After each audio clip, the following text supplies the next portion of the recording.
Shut up! You're killing me, Smallz.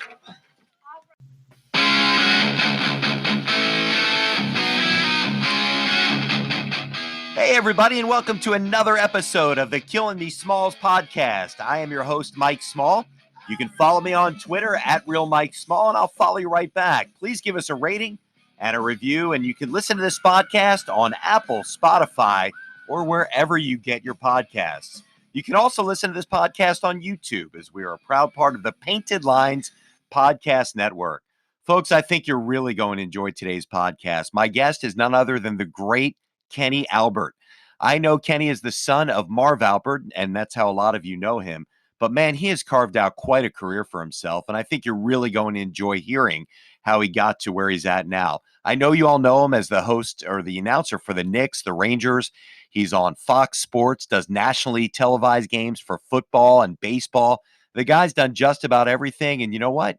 He's a real nice guy and deserves his success. I think you're really going to enjoy this.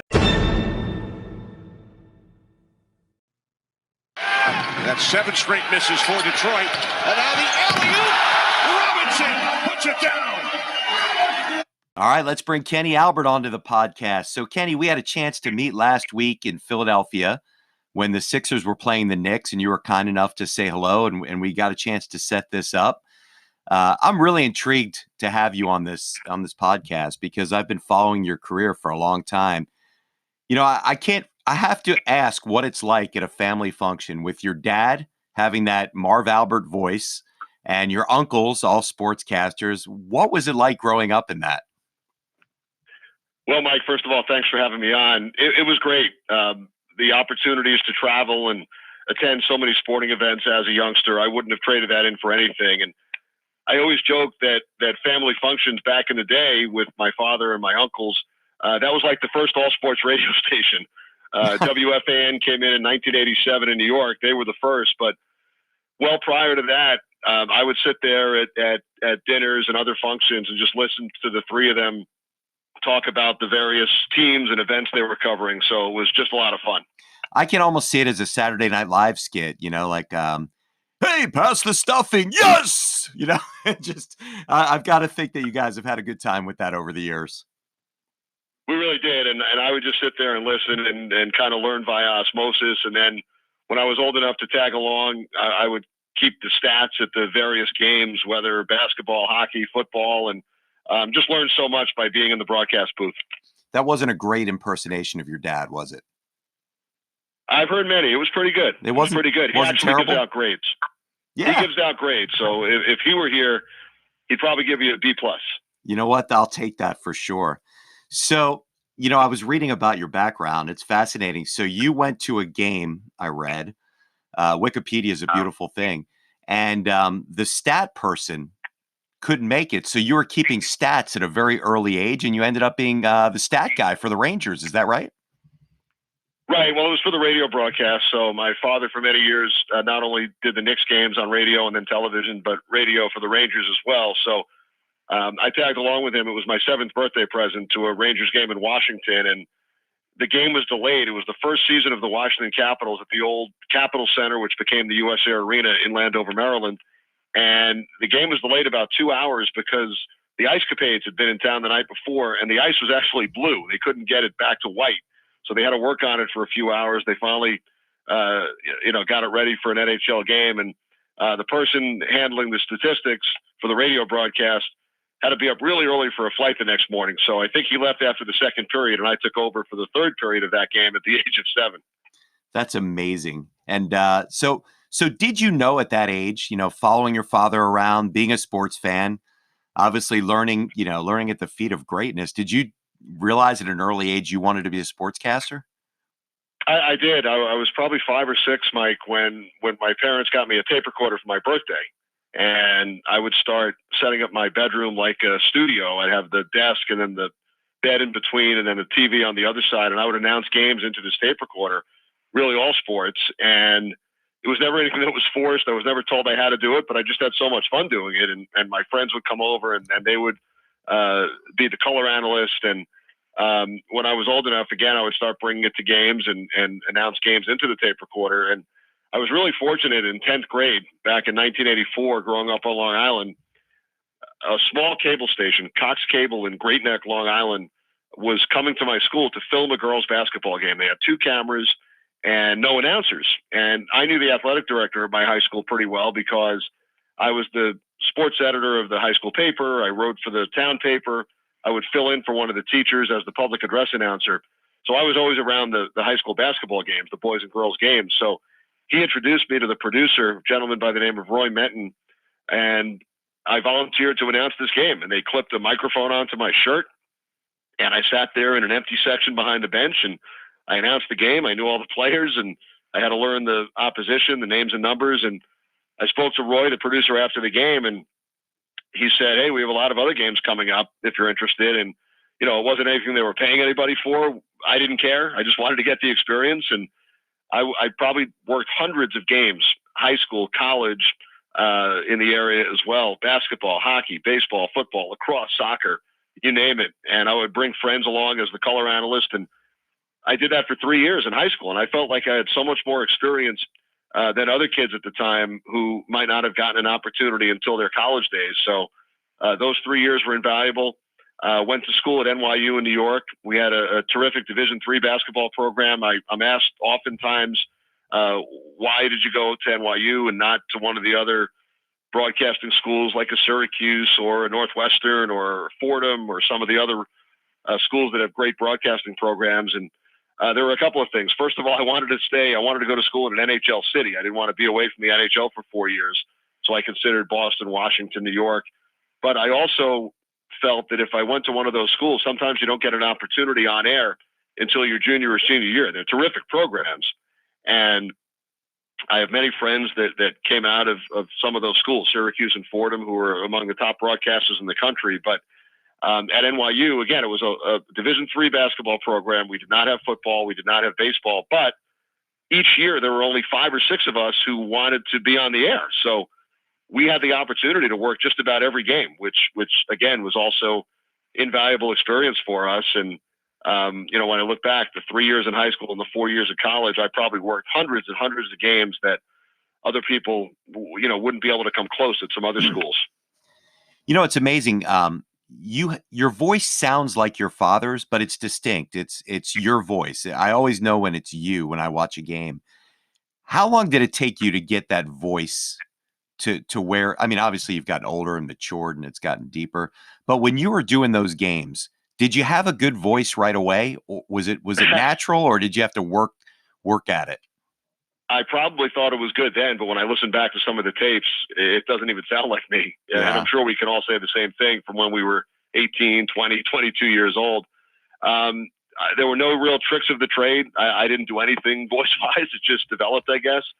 But when I listen back, and I also had a tremendous opportunity after college, I sent tapes around to various minor league teams in different sports, and I was hired by the Baltimore Skipjacks of the American Hockey League to do their radio play-by-play and also work in the office and handle some PR and marketing and sales. But broadcasting was the main part of my job. And I listened back to some of those tapes, and it's hard to believe it's the same person, but it was just tremendous experience getting to do 80 games a year, riding on the bus with the players who were right around my age, and their goal was the same as mine, to get up to the next level, to the National Hockey League. And our assistant coach in Baltimore was Barry Trotz, who's now the Stanley Cup winning coach 2 years ago from the Washington Capitals. He's among the top 4 winningest coaches in NHL history. And we were actually road roommates for 2 years to save money. Many teams in the American Hockey League would have the radio broadcaster actually room on the road with the assistant coach. So learned a lot from Barry as well. But no, getting back to the original question, Mike, when I listen back to those tapes, hard to believe it's the same person. You know, one of the things that I find fun when I speak to broadcasters, and even looking back on my own career, are the gaffes when you were young and you first got going. I'll tell you a funny story. I was doing play-by-play for East Carolina University baseball, and I'll never forget my very first game. You know, I think I'm killing it. I think I'm Harry Callis Jr. And as soon as the game's over, I'm like, our next telecast will be tomorrow afternoon. And this writer, the guy was probably 70 years old, was a longtime Greenville writer, looks at me and he says, "You realize you're on the radio. It's not a telecast, right?" And there's probably about 10 stories like that I could think of without even batting an eye. Do you have any fun stories from your early days? Yeah, there were a couple. I remember getting the hiccups on the air during a Rangers game out in Los Angeles and trying to reach for the cough button every time. You would feel the hiccups coming, and sometimes I would hit it at the right time, and sometimes I would miss. My very first game with the Skipjacks was in October of 1990 in Hershey, Pennsylvania. They were our biggest rivals. We would play them 14 times a year, 7 home, 7 away. The old Hershey Park Arena where Wilt scored the 100 points, which your listeners are well aware of that night. We just passed the anniversary, March 2nd, 1962. And the entire building smelled like chocolate. It was just a great atmosphere in Hershey. And I had a color analyst with me that game. It was Gino Briaco, who had been the former coach of the Skipjacks and also the Pittsburgh Penguins. And it's a pretty tight booth in the old Hershey Park Arena. There's really only room for the two of us. It's right in the middle of the stands.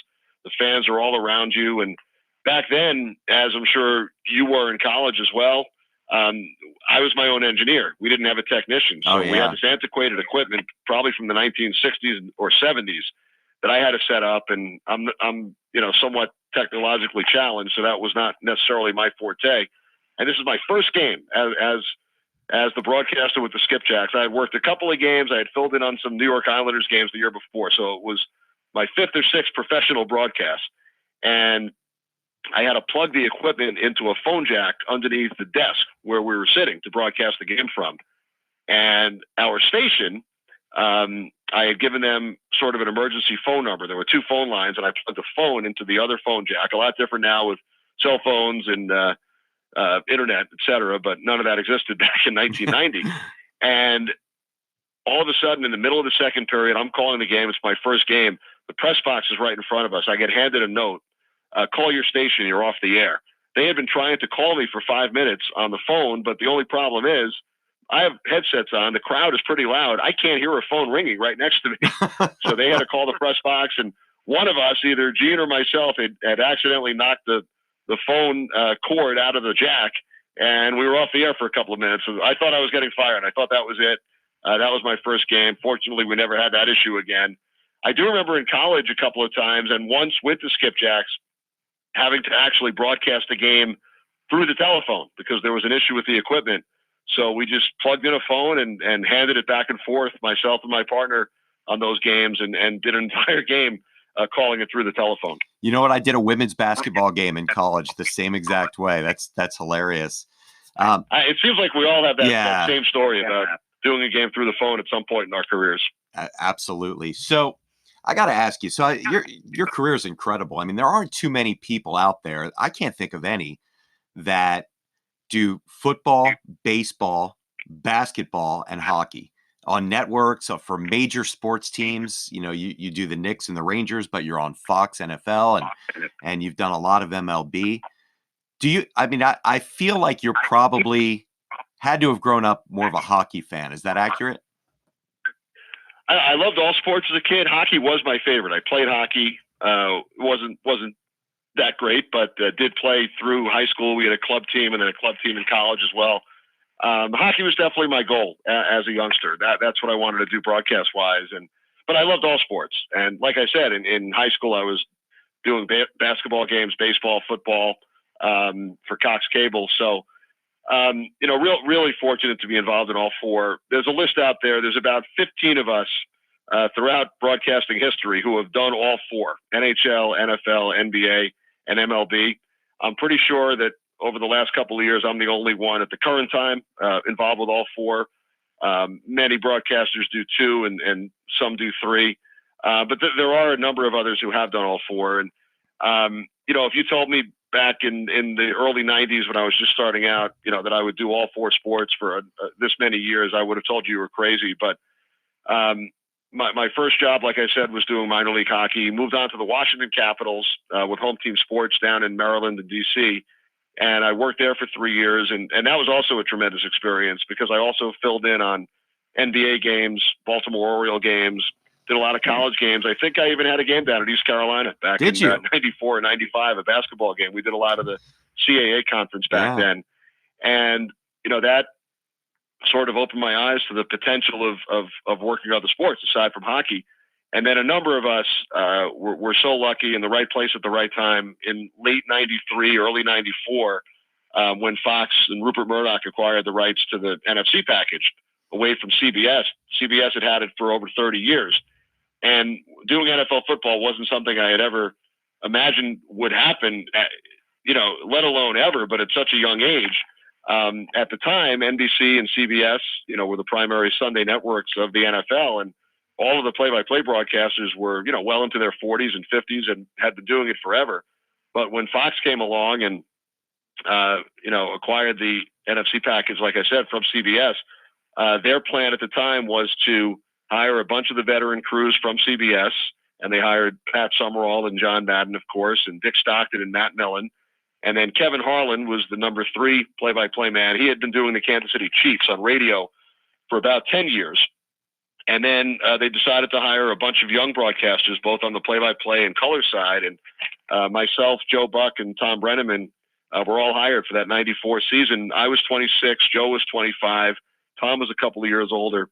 And all of us are very proud to say that we're still there 26 years later doing NFL games on Fox. So that led to baseball on Fox a few years later for me. And I've done football since 1994, baseball since 97 on Fox. And then moved up to New York, 3 years with the Washington Capitals. I've been doing the Rangers on the radio since 95, and then added about 20 Knicks telecasts a year starting about 10 years ago. So real fortunate that the two employers who I've worked for the longest time, Fox and MSG, both 25 plus years, each have 2 sports, football and baseball on the Fox side, and hockey and basketball with MSG. And then I've been doing NBC hockey and NBCSN for the last 10 years or so, and Olympics with NBC as well. So just real fortunate. I love the variety. I've had some crazy weeks where I've actually had 3 or 4 sports in one week. 4 can really only happen in October during the baseball playoffs, hockey regular season, football regular season, and NBA preseason, then regular season at the end of the month. And those are probably the most fun times of the year as well.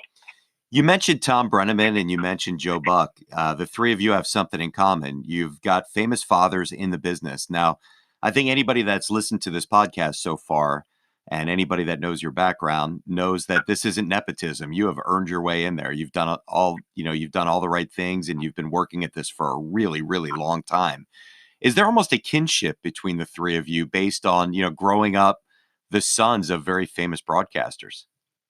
I think there is, and Kevin Harlan as well, back in those early days of Fox. His father wasn't a broadcaster, but he was the president of the Green Bay Packers, and his brother was the public relations director for the Chicago Bears. So the 4 of us really do have a kinship, I feel. We don't see each other very much. We have our annual Fox football seminar every summer, so we're together for a couple of days. But, there's definitely a kinship also because we were part of that first group hired back in 1994. And sure, we may have had some doors opened up. We all were able to tag along at such a young age. And, you have thousands and thousands of, for example, doctors who had a parent who were doctors, or lawyers whose mother or father was a lawyer. And I think just by being around, you learn so much, and you do have a bit of a head start. But I think in any of those professions, once you're hired, if you can't do the job, you'll be out pretty quick. So I think all of us have proven over the years. We're still there 26 years later. Hey, Kenny, we're going to take a quick break. So what does it mean to get fryered up? It means you need to call my guy Kobe Fryer if you're looking for a car. He runs Matt Blatt Kia right here in Toms River, also in Egg Harbor or Glassboro, New Jersey. I've known this guy for 35 years, and the reason I say you need to get fryered up is when you call Kobe Fryer, you will feel fryered up, because the guy's going to get you the best deal that you need to get on a car, whether it's getting out of a lease, whether it's finding a car for your teenager, whether it's just upgrading to a super cool car like the Kia Telluride, which is the Motor Trend SUV car of the year. You would be fryered up to reach out to this guy. Any credit situation can be handled with ease. Give Kobe a call at 609-706-2101 or get in touch with him through this podcast, and I'll put you in touch with him directly. Hi, this is Kenny Albert. You're killing me, Smallz. Now back to the podcast. The Rangers out to D'Angelo straight away. D'Angelo for Panarin, left circle shot, score! Kenny, we were talking a little bit before about your background and your career and all the great things you're doing. So we had a chance to meet last week at the Sixers-Knicks game. And, you have an interesting perspective. The fact that, you do the Knicks games, but you also have a national perspective.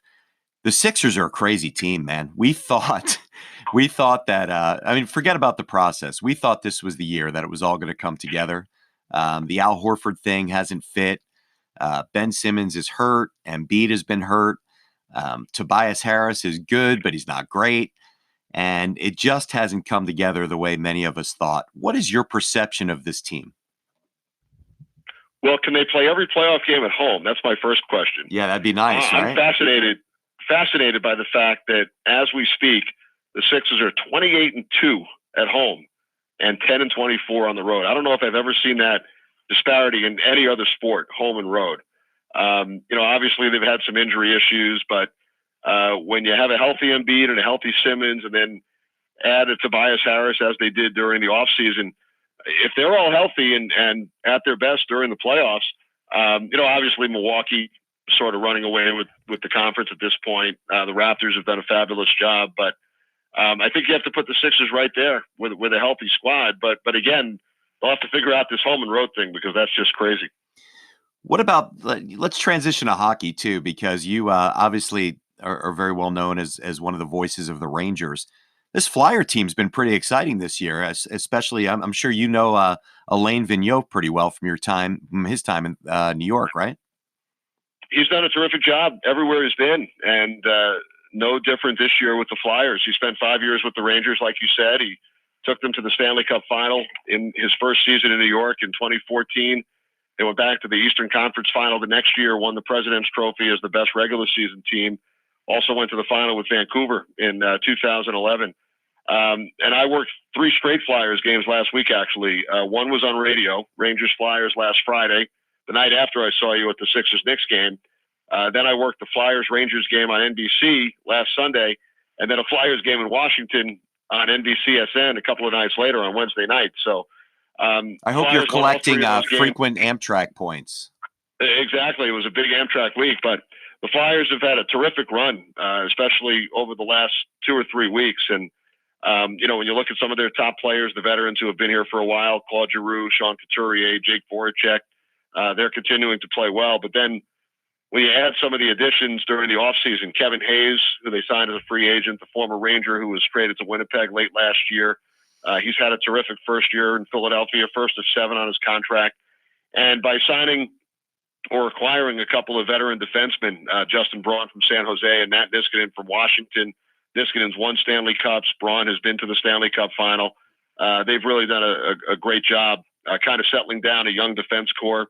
Ivan Provorov's having a really good year. And last but not least, Carter Hart. They're getting terrific goaltending from the rookie, 21-year-old Carter Hart. His home record kind of rivals the Sixers. I'm not sure exactly what it is now, but I know last week Carter Hart had an 18-2-2 record on home ice. So we're getting down to the final playoff push in the NHL. Each team has 14 or 15 games remaining, and the Flyers really have as good a chance as anybody in that Metropolitan Division with the way they're playing right now. It's amazing having watched the Flyers since I guess 1974 is the first time I coherently remember watching a game. You that knew was a pretty good year for the Flyers. That was a good one. Year. Yeah, that was pretty good. That was a good run. And it was hard not to get into it at the time. And then, you watch them all the way through the Hextall days, and then you're waiting and waiting for them to get a real goalie. And they finally look like they may have developed one for the first time in so many years. I think this kid's special. He looks to be so far. I think back, I was growing up during the 70s and 80s. Of course, they had Bernie Parent in the 70s. Hextall, they go to the 2 Stanley Cup finals in 85 and 87, but they run into one of the greatest teams in history in the Edmonton Oilers both years. And they had another good run in 97 with Eric Lindros, although they got swept at the Stanley Cup final. Garth Snow was in goal then. And like you said, though, it's been an issue through the years, but it looks like they finally have a keeper in Carter Hart. No doubt. Kenny, I can't thank you enough for the time today. I really enjoyed getting to know you, and I hope everybody that listened really got a chance to learn a little bit more about the man behind the mic. Mike, I appreciate it. Thanks for having me on. Really enjoyed it. All right, Kenny, thanks again. Everybody, thanks. We'll be back with another podcast next week. You've been listening to the Killin' Me Smallz podcast. Make sure you tell your friends to give us a rating, give us a review. You can get us on Apple or Spotify. That's Killin, Killin, me, Smallz with a Z. And definitely give me a follow on Twitter at Real Mike Small, and I'll follow you right back. Thanks, everybody.